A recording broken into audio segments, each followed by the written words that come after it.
ആഗ്രഹിച്ചു വന്നതാണല്ലോ. അതെ. അപ്പം അതേപോലെ ഞാൻ ഇങ്ങനെ വിചാരിക്കായിരുന്നു, like I didn't make it here. ഇങ്ങനെ ഒരു ദിവസത്തിലൊരു ഹിറ്റ് പാട്ട് ചെയ്ത് പെട്ടെന്ന് അങ്ങനെ ക്രിയേറ്റ് ചെയ്ത ഒരു സാധനമല്ല. Like it took some time. ഇപ്പം ഫസ്റ്റ് പാടം കിസ്മത്ത് ആണെങ്കിൽ, ലൈക്ക് കിസ്മത്ത് ചെയ്തപ്പം ആർക്കും തന്നെ അറിയില്ല. ഞാൻ ആദ്യമായിട്ടൊരു കിസ്സ പാതി എന്ന് പറഞ്ഞിട്ട് ട്രാക്ക് ചെയ്തു.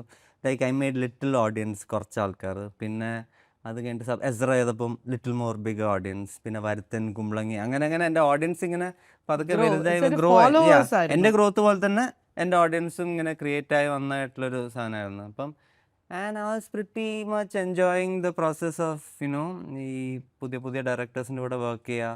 ലൈക്ക് അമൽ നീരദിൻ്റെ കൂടെയൊക്കെ വർക്ക് ചെയ്യുക എന്ന് പറയുന്നത്, ലൈക്ക് അത് ചെറിയൊരു ഒരു അച്ചീവ്മെന്റ് ദർ തന്നെ. Was a moment where I thought like okay, 10ാം ക്ലാസ്സിൽ ബിഗ് ബി കാണാൻ പോയി മറ്റൊരു തിയേറ്ററിൽ പോയി ഇരുന്ന ഒരാളുടെ പടമാണ് ഞാൻ ഇപ്പം വരുത്തനിൽ ചെയ്തുകൊണ്ടിരിക്കുന്നതെന്ന് പറയുന്ന ഒരു പോയിൻ്റൊക്കെ ആക്ച്വലി ബാക്കോട്ട് നോക്കുമ്പം, ഇപ്പം ഞാൻ എൻ്റെ ഒരു ഫ്രണ്ടിൻ്റെ അടുത്ത് സംസാരിച്ചാണ് ലൈക്ക് 2 ദിവസം മുമ്പ്. ഞാനും അവനായി ആക്ച്വലി ബിഗ് ബി കാണാൻ പോയത്. അപ്പോൾ അവൻ എന്നെ വിളിച്ചിട്ട് പറയാം, ഇപ്പോൾ ഭീഷ്മയിലെന്തോ എൻ്റെ പേര് കണ്ടപ്പോൾ അവൻ ആ ദിവസം ഓർമ്മ വന്നു, നമ്മൾ ലിബർട്ടി പാരഡൈസിലെ ചെറിയ തിയേറ്ററിൽ പോയി ഇത് കണ്ടത്. അപ്പം ഒരിക്കലും വിചാരിച്ചിട്ടില്ല നീ പുള്ളിയുടെ അടുത്ത പടം ചെയ്യും എന്നുള്ളൊരു സാധനം.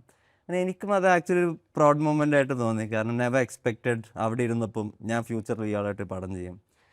ഭരതനിലോട്ട് എത്തിയപ്പം it was a serious work. Like when you talk work with തമിഴേട്ടൻ, like the discussions are different. Like it's very fun to discuss പുള്ളിയായിട്ട് സ്ക്രിപ്റ്റ് സംസാരിക്കുന്നതും.